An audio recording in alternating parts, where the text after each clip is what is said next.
Says live here, am I okay? Yeah, you're good to go. Thanks a lot. Well, good evening everybody and welcome to the press and public and the councillors who've joined us for the Town Council's Policy and Finance Committee meeting. This meeting is being held under the regulations allowing local authorities to meet formally using remote technology. Please bear with us while I set out how this meeting will be conducted. The Town Council is using the Microsoft Office live events platform, otherwise known as Teams, to hold this meeting. Our standing orders have been updated to allow us to happen by the adoption of the remote meetings protocol and procedure rules. This meeting is being streamed live and is available to view on our website.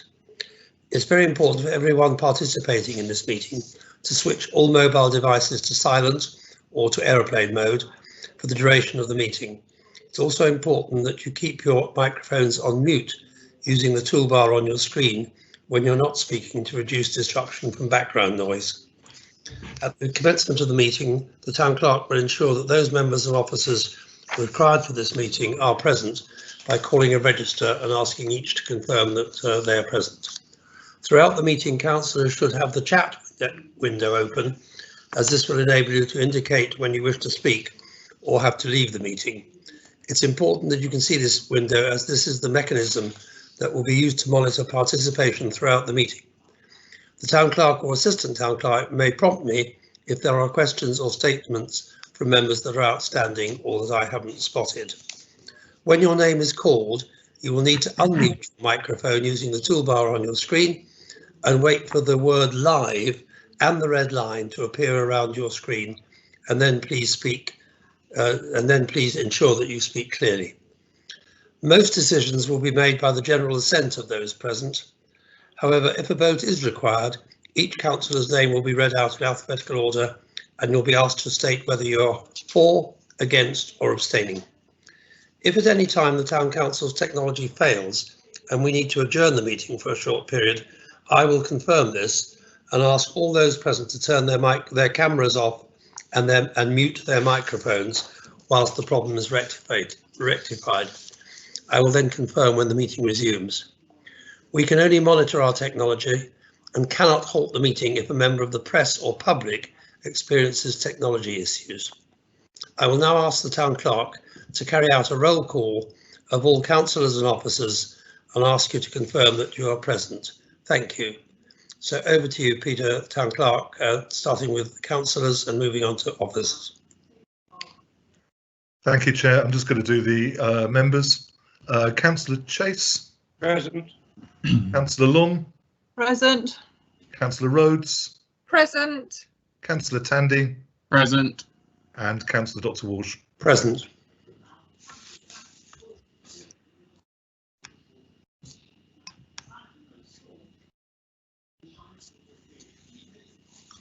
Officers, Peter, please.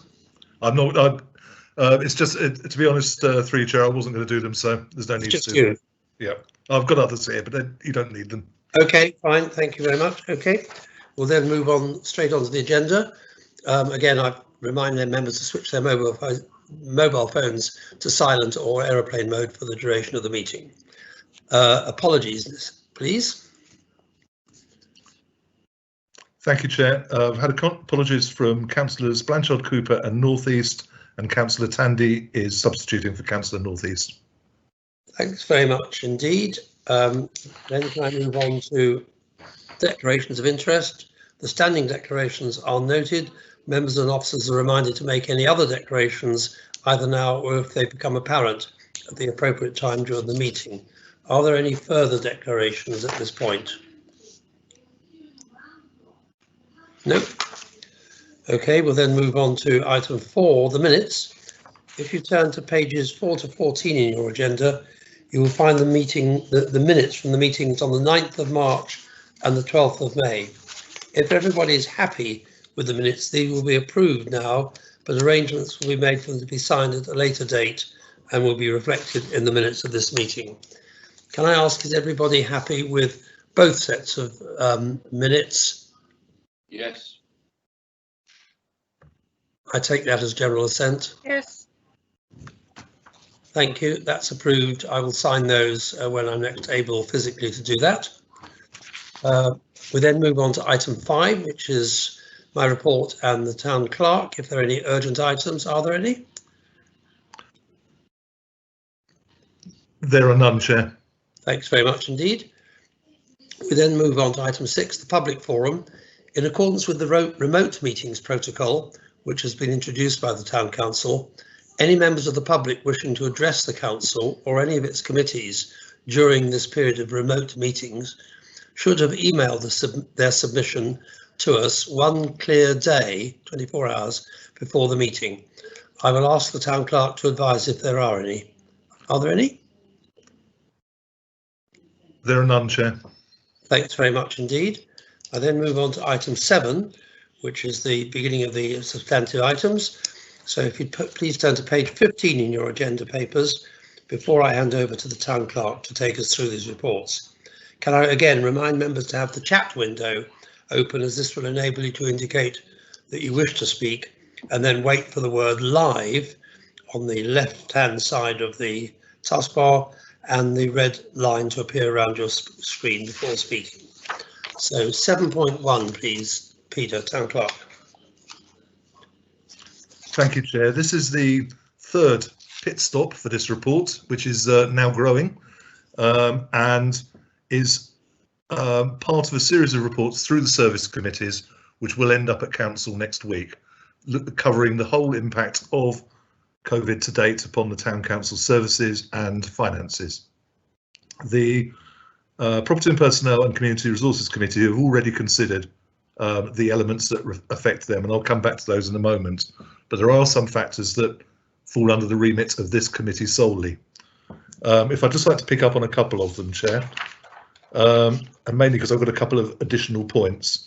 The first relates to the thing that we're doing now, remote meetings and IT, which, with a couple of hiccups, has proceeded well, and I think we're all getting into the swing of how it works now. So I think it's important to pick that up. The second one is communications and publicity, which is, to date, unless I'm being misinformed, or perhaps the communications isn't as good as I think, has been really well received. We've had very positive comments about the upping of our communications, particularly on Facebook and with eProgress. So I'm just feeding that back.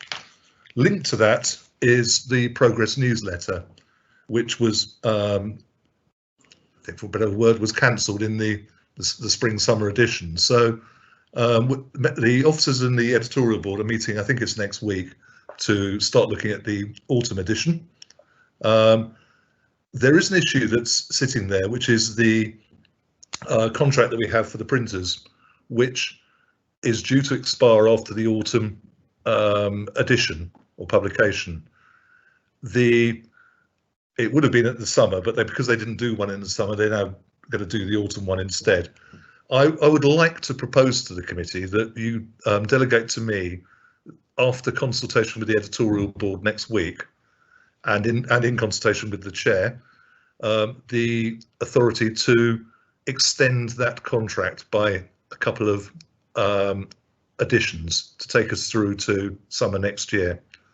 The reason for that is it's not a great time for us to be going out to get contracts at the moment, and it would just, I think, make a fair playing field for the potential tenderers and make life a little easier for us just to have that continuation for those few months. So if I could just stop there and see if members wanted to discuss that at all, or were happy with that.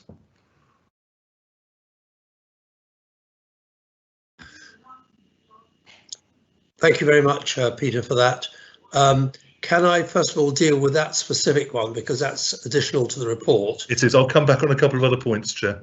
Yes, what I propose to do is to let Peter introduce the whole report and then to go through it either page by page or big section by section, each headline section, as it were, see if any members have got questions on them. But can we just deal with that specific item, asking us to endorse what the Town Clerk has proposed in relation to Progress, and the editorial board and the newspaper? Are members happy to endorse that approach? Yeah, very happy with that, James. I take that as general assent, so that's approved, yes. Peter. Thank you. Thank you. Just one very brief comment. The editorial board is actually meeting this Thursday. This Thursday, yeah, to consult with them anyway, yes. Thanks, Jill. Okay, let's then move on to Peter's further introduction for the rest of the report. Yes, the town centre events is covered elsewhere in the agenda. So is High Street reopening. But because it's written there, Chair, if you wish, I can kill two birds with one stone here, if you would like me to. I think that's sensible because otherwise we risk having two separate discussions on it. Okay, so the town centre reopening, as a few members heard before the meeting, has happened with increased numbers in the High Street. The town council has worked with Aaron, who led on this, partly because they've got funding from the government, but has worked with them. The A-team particularly have been at the forefront of putting out signs and stuff on the pavements to try and enhance social distancing. We'll also be working with the district with regard to marketing over the next few weeks and potentially months as well. The one issue that has been brought to my attention is, I'm going to say this because it is really important that people understand, and you as members might be approached about it, is queuing. Despite the fact that quite a lot of effort had gone into communicating to the traders seem to believe that the queues are someone else's responsibility. So just in law, in any other way you want to look at it, the queues to a shop are the responsibility of that trader. So if any members of the public come to you, that is the answer. So, sorry, if members of the public or traders come to you with that information, if they're unhappy with that, please refer them to me. The ward, Aaron have got a warden in there for a couple of weeks to do some ambassadorial type work to point people. It's not there to be crime and disorder, but it is there to help members of the public and guide them through. I'm not quite sure what's happening with the screen, but I will carry on. The only other thing to say is that most shops have reopened. Some of them have opened on shorter hours than normal, and we will be continuing to work with them. So I'm happy to answer any questions on that either now or later on as I finish the report, Chair. Thank you very much, Peter. Right, as I said, if we can go through the report, I think I'll do it section by section. So if we're starting on page 15 at remote meetings and IT 3.1, any questions on that? General shaking of head. 3.2 communications and publicity. I think we've probably just dealt with that under progress. Town centre events programme 3.3 we've got further on the agenda as well, but if perhaps that one we'll leave till later because the fuller report is later. Yeah. 3.4 High Street reopening. I've just got one small question, Peter. Presumably any charges to the A-team for fixing any signs and putting any signs on the pavements will be reimbursed out of Arran District Council's government money. I haven't been, through you, Chair, I haven't been looking to do that so far. We've just got on with it. We've got a commitment to do things in the town centre, and I've regarded that as part of our partnership work. At the moment, I'm not costing it, really, because hopefully there's a bit of quid pro quo along the way, which we've worked with Aaron on. So if you wish me to, I can investigate it, but no, at the moment it's not massive. If it's de minimis, in other words, if it's so small as not to bother, I agree, leave it. But if it begins to mount up, I think we probably ought to tot it up because there is the government fund that's given the money to Aaron to do just that. Yeah. I mean, if we're talking about a couple of £100, it's not worth the candle. But if it's, you know, climbing up, you know, towards the 1,000 or something like that, then I think we probably should. I'll monitor it, Chair. OK, thank you. Any other questions on the High Street reopening? No. Littlehampton Ferry Service. Yes, Chair. Oh, there is something on there. Sorry, right, Chair. Okay. We have a slight issue with, I mean, the ferry isn't operating, it's not licensed at the moment, and this is not, so it's not an immediate problem, we thought. But in discussing this further, we found out that we should have known, but I found out that the mooring fee runs from July to June. So if you wish to have the mooring, we need to be paying for that in the immediate, very, very soon. We don't have the option for renting for only a few months or anything like that. So the question needs to be addressed. Although there is no ferry at the moment, the beginning of the ferry service next year will require the mooring fee. My initial reaction was, oh, we don't want to do that. But actually, on reflection, there is very little alternative in terms of location for the ferry to use on the East Bank. I know the Harbour Board have been very helpful, but at the same time haven't got any flexibility to help us out on this. We could take our chances, but my recommendation is that, as budgeted for, we actually secure the mooring now, even though we won't be using it until spring next year. My view on this is that we should secure the mooring, indicating our intention to. Do we have to pay the money up front? Because my view would be that, in common with a lot of other things, that where something is a continuing requirement, that one doesn't actually pay for the period that's not being used. So rolling it forward for 3 months or 6 months next year. Unfortunately, through you, Chair, and I know you're going to declare your interest in a minute, but I'm not on the Harbour Board anymore. Oh, right, okay. My mistake. Unfortunately, we have tried very hard to see what flexibility there is, and to be frank, there isn't, because if we don't take out the mooring fee, the space will be lost. Could be lost. Sorry, not will be lost. It could be lost, which is not a situation we want to get into, because that does create an issue for us. So it does seem odd to not be paying something for a whole year, which we're not going to start using until April, May next year. But I can't really see a safer way of doing it. We could gamble, but it could come back and bite us, Chair. OK, I'm satisfied. Anybody else on that one? No. Let's then move on to 3.6 bank interest. I assume everybody's aware of that. Yes, Chair. The bank interest is so it's not good news. That's the last of the matters there that relates to policy and finance. The rest of the report is a summary, because this is the pulling together of the report that will be going to council. Is the community resources and property and personnel matters, which is picked up, which obviously impacts the overall budget.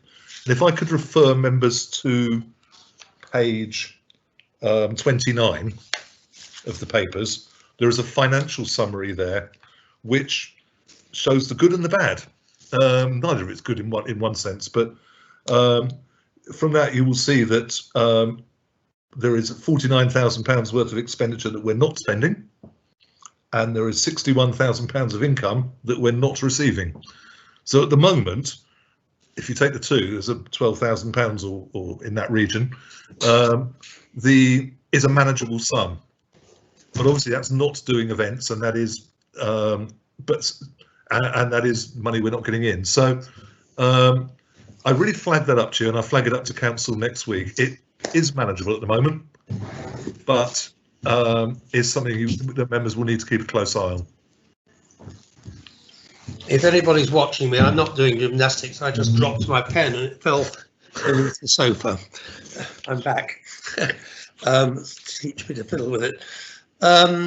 Right, as the Town Clerk has indicated, the rest of the report has already been dealt with by other committees of the Council. So are there any questions on the financial summary on page 29, which, given the scale of what's going on, 12,000 over is not, in my view, a huge disaster at this stage? Any other questions? No? In that case, can we go to the recommendations on the beginning of the report on page 15? The recommendations are at 2.1. I won't read them out because you've got them in front of you, but it's basically to endorse the actions, to note the urgent action, and to consider the report and note the financial position.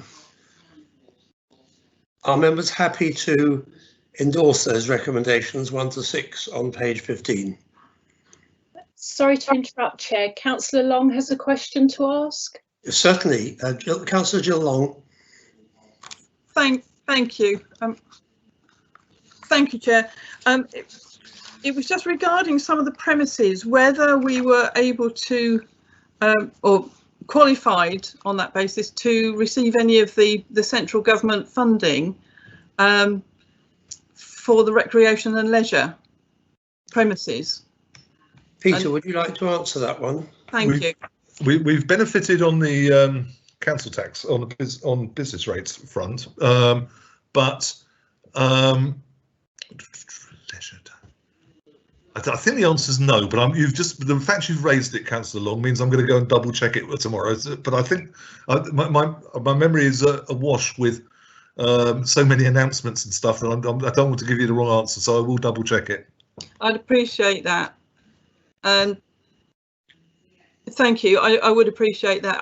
I was just thinking of places like Southfields, if that is, council tax is paid separately, or business rates, whatever, whether it had qualified and there might be some yes, assistance.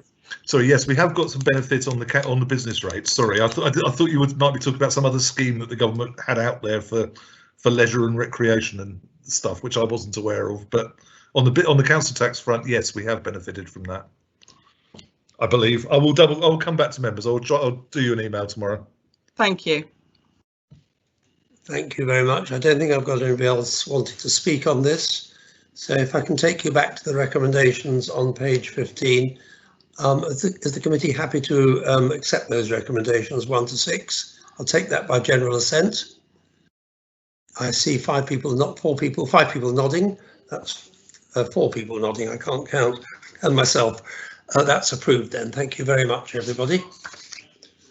Clearly there will be more reports of this nature, particularly on the financial situation, as it evolves later through the year.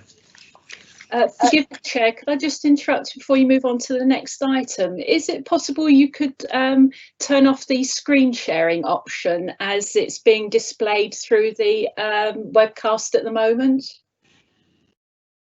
Who are you asking to do that? Because that's yourself, Chairman, please. Where do I do that?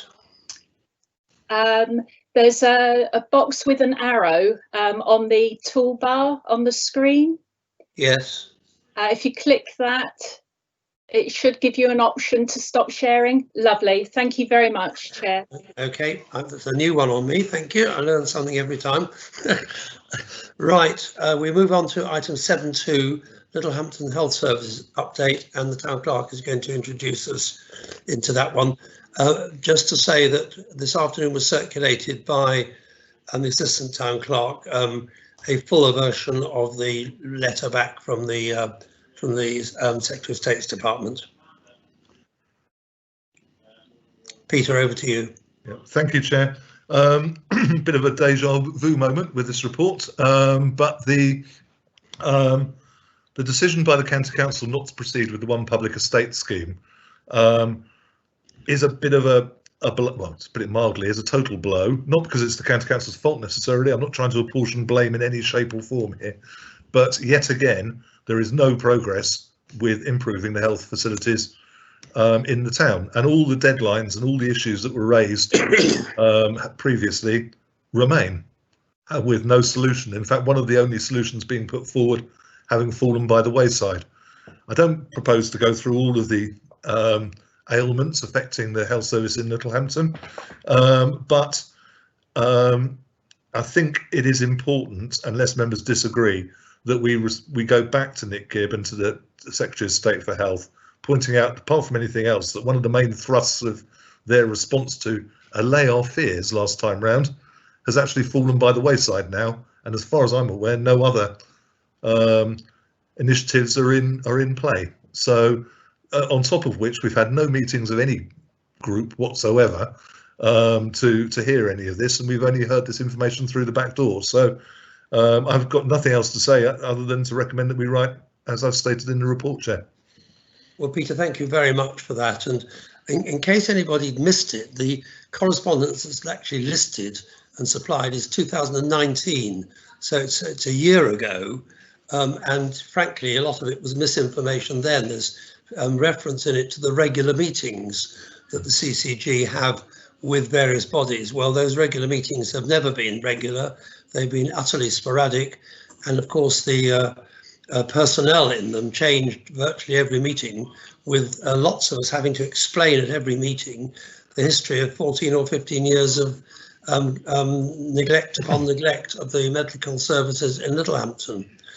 Of course, the situation has got incredibly worse in the last 2 years with the, from memory, the sequential closure of the East Street surgery, the sharing out of its 14 or so thousand patients between Fitzallen, the Park, some went to Westcourt surgery, overloading those already hard-pressed surgeries, particularly the Fitzallen surgery, which was the closest, and the Park surgery, with predictable effects on waiting times to see GPs and onward referral to specialists, etc. The CCG then put all its eggs in one basket and said that they were going to join in the One Public Estate, which was being led by the County Council, but in partnership with Littlehampton Town Council, to bring together a comprehensive redevelopment scheme for the what they call the Civic Island, basically from the fire station, including perhaps some of the land around the library, the health centre site, and of course the glaring and eyesore of a site, the old hospital site in Fitzallen Road, together with the East Street site with the police station and the ambulance station on it. And the driving force for this was to create a single blue light centre, which they're trying to do across the rest of West Sussex, to encompass fire, police and ambulance all on one site, preferably in one building, and having one communications and car parking and garaging, etc. And that was well underway for the for the very obvious reason that the current fire station is far too small for its current requirements now that it's a full-time, fully crewed station, and needs to be expanded. The police and the health service were willing partners in that, we were told, but subsequently, and this is what's caused the fallout, the police had cold feet about it, presumably because they hadn't got enough money, although that's not been confirmed, but announced that they weren't going to proceed with it. And then the health service continually pulled the rug out, of course, by saying they have got not a penny of capital finance, and all of it has to come from sale of land and development of residential to increase the land value. The town clerk is absolutely right not to blame the county council, because the county council doesn't owns very little of the land in question, and the majority of the land in question, certainly on the hospital site, is owned by the National Health Service, the old hospital site and the health centre site. With the withdrawal of potential development, because the land values, quotes, aren't high enough, the scheme has now fallen through. I've asked several questions about it at the County Council, and I redeclare my interest as a member of the County Council. And of course, everybody is falling over themselves to blame everybody else. But the net result is that the people of Littlehampton have been let down again for, let's say, the fourth or fifth time in the last 20 years over the provision of health service. So I can only endorse the recommendation from the town clerk that we, as a committee, instruct the town clerk to write to Nick Gibb, Member of Parliament, and through him, it needs to be copied straight away, in my view, to the Secretary of State for Health, drawing his attention to the dire state of the any health projects in the town, including the long overdue provision of increased primary care facilities, not just to cope with the fallout from the East Street surgery closure and the overloading of all the other surgeries, but with the massive expansion that's going on to the north of the town, with thousands and thousands of new residents, adults and children and elderly, coming into our town and expanding the northern population. The developers have, quite rightly, at our insistence and Aaron's insistence, made provision for primary care facilities in the north of the town, but up to this point, the CCG has shown every disinclination to provide any further primary care facilities, even as a branch surgery, in the north of the town. And so I think what we ought to be seeking is a meeting, a delegation to go, probably combining with district, town and county councillors from Littlehampton to the Secretary of State to seek a face-to-face meeting. I know we won't meet the Secretary of State, we'll meet a junior minister, hopefully, and civil servants, to actually press upon them the urgency and the chronicity of the situation. It's worked in the past for Littlehampton, when I and the late Andy Hawkes took up a delegation to get the bathing water directive applied to British waters some 20 years ago now. It worked, and the filthy waters that we used to have were ordered by the government to be cleaned up. And I think we need that sort of diktat from central government to instruct the local CCG to ensure that our health services are brought up to scratch in Littlehampton. Sorry, that's a long introduction, but I think it's a fair summary of where we are, and I hope the committee will not only contribute but also endorse that course of action. So who have I got? I've got Jill Long, Councillor Jill Long, please. Jill. Thank you, Chairman. I absolutely support what you've said. The pressure that this is creating for our local residents, I think is well, it's just unprecedented. And I appreciate how difficult it is for the NHS. They do have a lot on their plate. GPs and other primary care medics are difficult to come by. But unless we can get this situation resolved, building the additional houses, if we haven't got those facilities to support the new population, people are not going to come anyway. Yeah. So ultimately, it's almost becoming a spiral. And I do not want to see Littlehampton suffer as a result of this. So, as I say, my support is absolutely with what you're suggesting. We do need to keep the pressure on, and if we can establish a closer contact with those in the department, then I think that will certainly help. Thank you.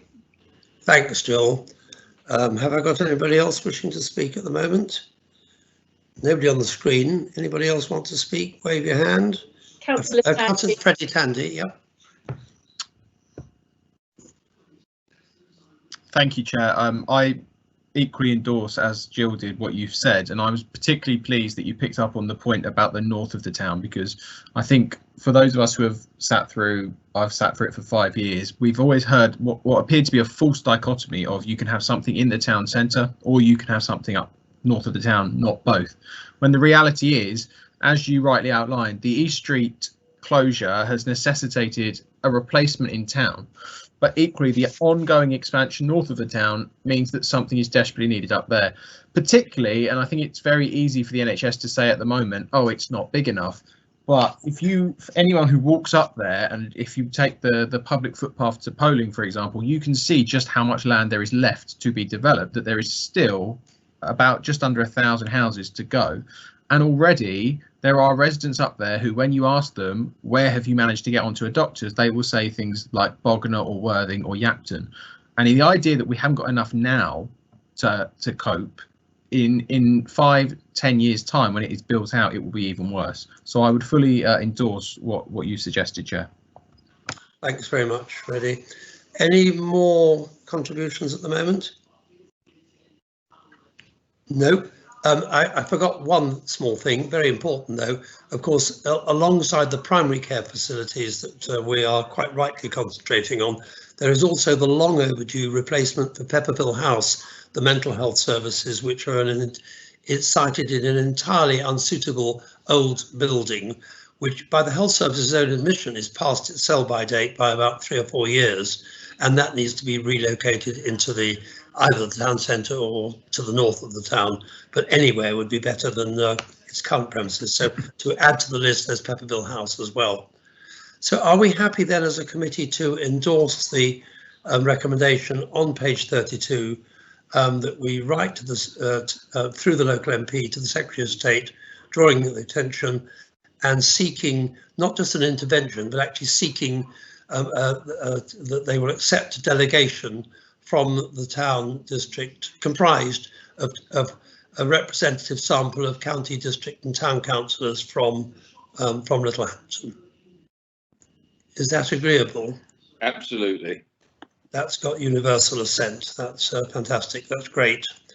And let's hope that we, by standing together, as we always have done, right through this whole sorry saga, and I'm prompted to remind myself and all of you that, of course, 20 years ago or more now, Tony Squires, late Tony Squires, and late Rosemary Orpin and I all chained ourselves to the railings outside the then still extant Littlehampton Hospital to prevent its demolition on a previous occasion. So this has a long history, and one that I and the Town Council are determined to win, and we're not going to give up trying on behalf of our residents. Thank you. Let's move on then to item 7.3, which is town centre events on pages 41 to 43.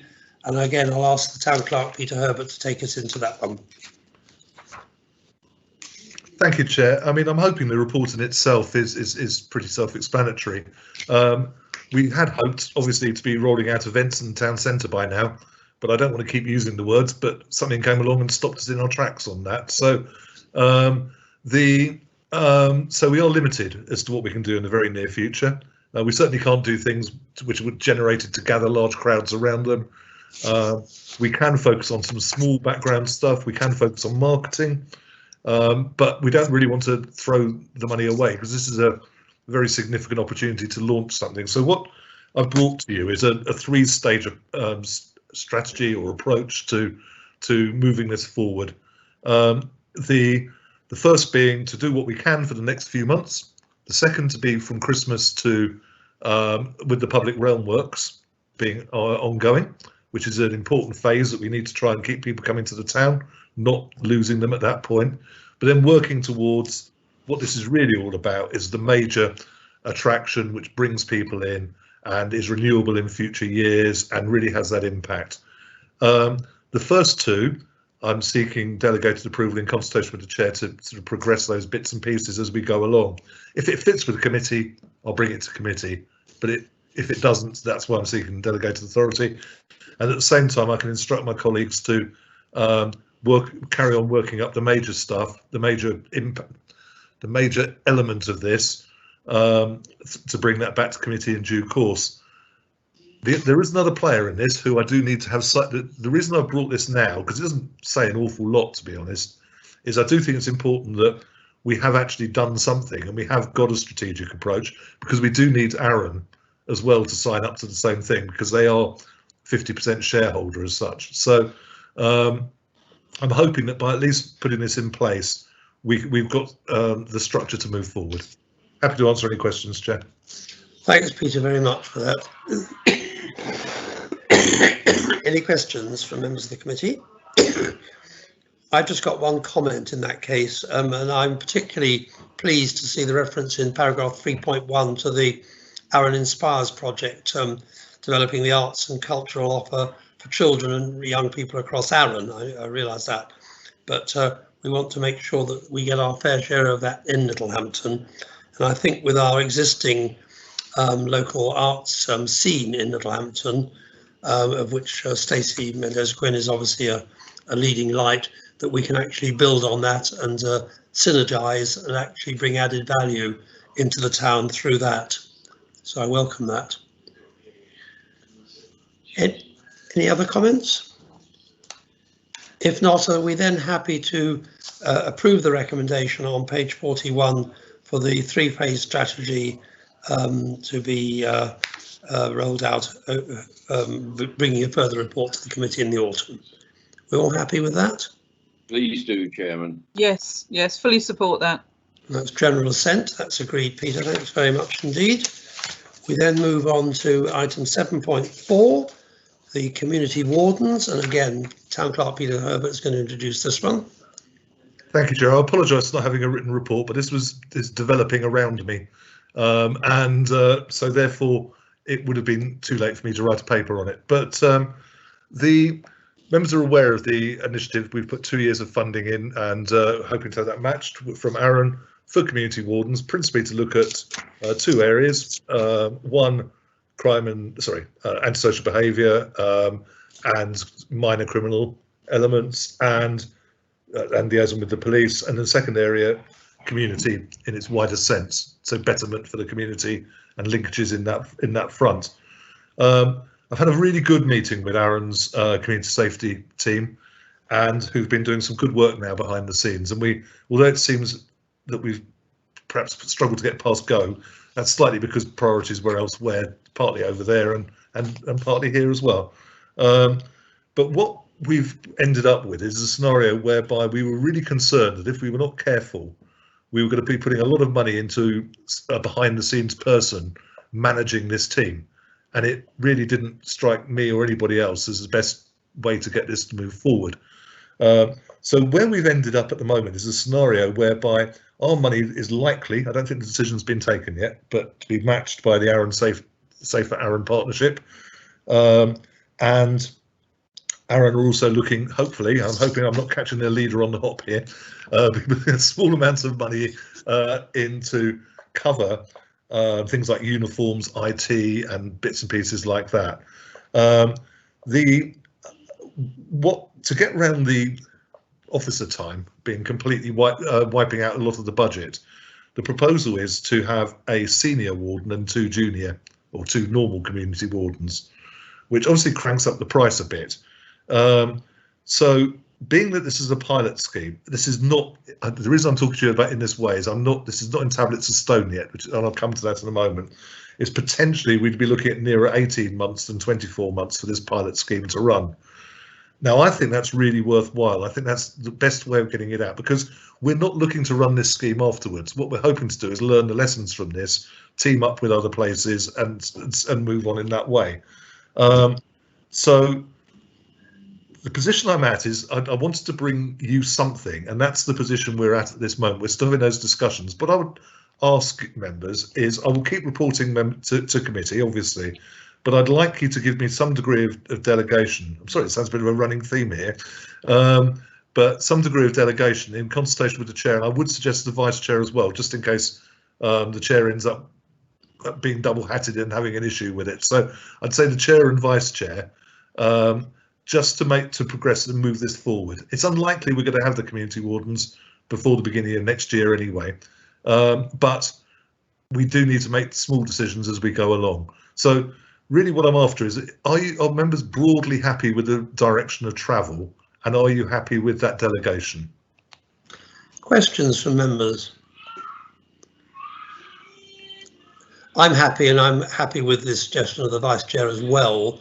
Jill, if you're happy with that, just in case. I don't see any conflict of interest, because certainly the nod's been given from Aaron, by myself and the chief executive, that this is a direction that we jointly wish to travel in. So I don't see any problem there. But so we're all happy with that proposal.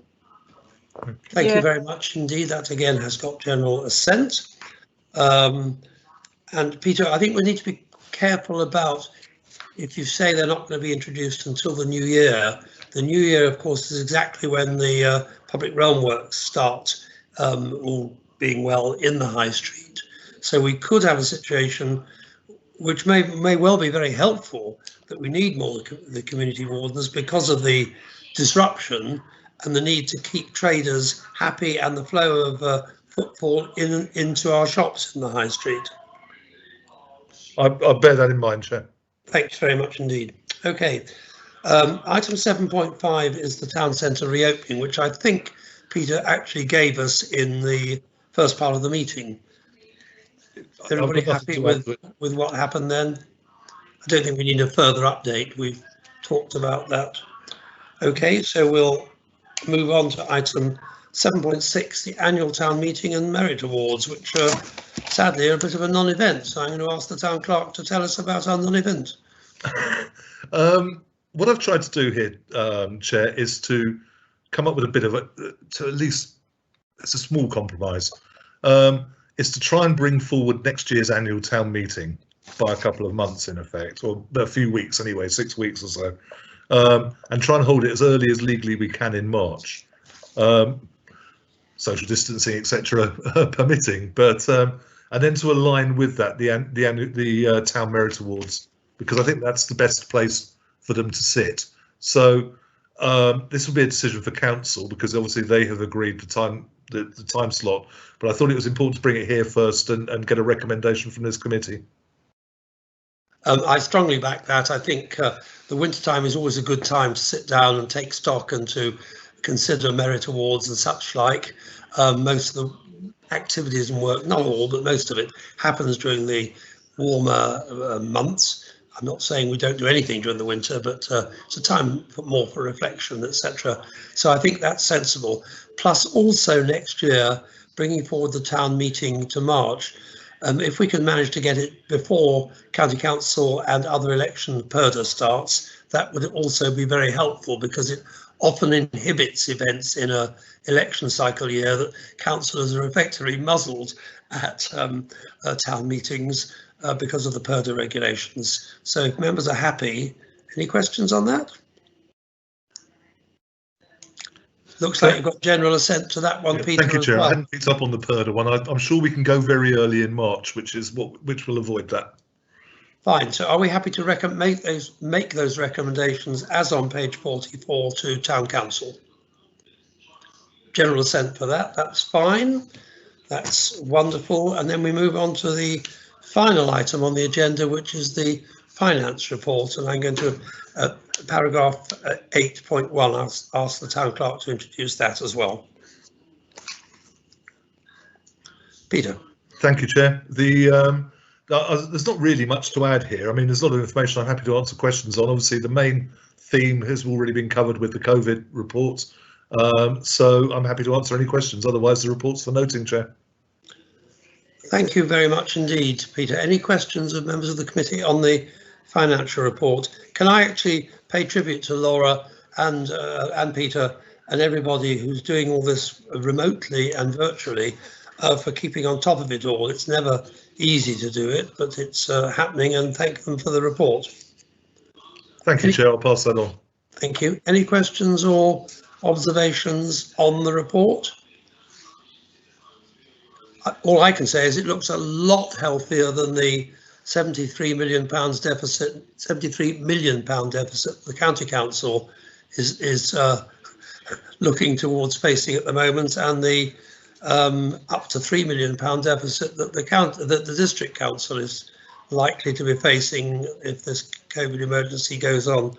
So for us to be in this relatively healthy situation is indeed good news. No questions?